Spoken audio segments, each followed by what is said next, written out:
Welcome to AlarvyCAD Duct Tutorial Video 3 for 2-segment elbow duct. Click on Cylinder menu and choose 2-segment elbow option.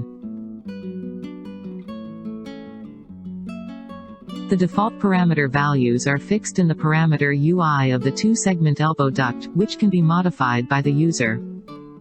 Other unfold options such as unfold reference, K-factor, ripping edge angle, ripping sequence, number of bend lines and unfold are available for the user. Changes may be done in the default value if required. Press Create button for creating the duct in the graphic user interface. The user may rotate the model to the desired orientation using mouse left click and drag. The user may enter the values for the parameters of 2-segment elbow duct in the parameter UI for obtaining different dimensions of the duct. The ripping sequence can be changed either alternate or same. If alternate ripping sequence option is selected, the orientations of the ripping edges are on the alternate sides of the segments of the duct.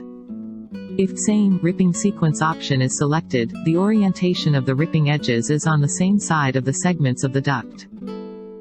The user may change the parameters of the 2-segment elbow duct in the GUI also.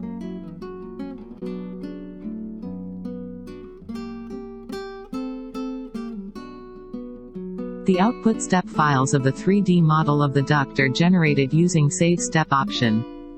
For obtaining the DXF file of the unfold profile, Save DXF option is available.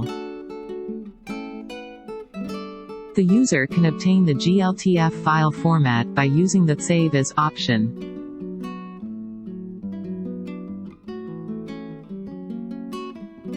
The step file of 3D model, DXF file of the unfold profile and the GLTF file of the 3D model and unfold profiles are obtained as output. Thank you for watching AlarvyCAD Duct tutorial for 2-segment elbow duct.